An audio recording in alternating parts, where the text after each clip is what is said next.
అయ్యా సార్ మీరు పెద్ద చదువు చదువుకున్నారు, మీరు అడిగిన ప్రశ్నకు నేను సమాధానం చెప్తా గానీ నేను అడిగిన ప్రశ్నకు ముందు మీరు సమాధానం చెప్పండి అని అడిగిండు. అడుగు బిడ్డ అని అంటే అడిగిండు.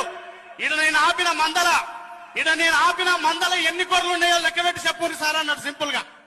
అని అంటే సింపుల్ పని కదా, చాలా సింపుల్ పని. వెనకాల ఉన్న గన్మెన్లను పంపించి వెనకాల ఉన్న పోలీసులను పంపించి టక టక టక టక టక టక టక టక లెక్క పెట్టించిండు.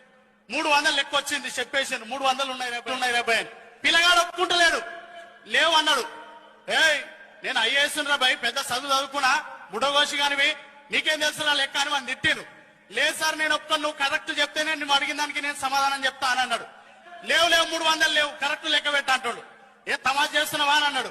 నువ్వు లెక్క పెట్టి చెప్పంటే చెప్పిండు. నేను లెక్క పెట్టాల్సిన అవసరం లేదు, నేను రోజు చేసి పనే ఇది, మీరు లెక్క పెట్టిన లెక్క తప్పు. ఇందులో మా ఆపిన మందలో 300 గొర్రెలు లేవు, 295 గొర్రెలున్నాయి, 5 కుక్క పిల్లలున్నాయి. కుక్క పిల్లలకు గొర్రె పిల్లలకు తేడా తెలియని నీకు ఆంధ్రకు తెలంగాణకు ఎట్లా తేడా తెలుస్తుందని శ్రీకృష్ణ కమిటీకి సవాల్ ఇసిరిన మన కుర్మగొల్ల యాదవన్నల బిడ్డ, ఆ పిల్లగాని పేరు ఎలమంద. ఎట్లున్నాడు ఎలమంద మన పిల్లగాడు?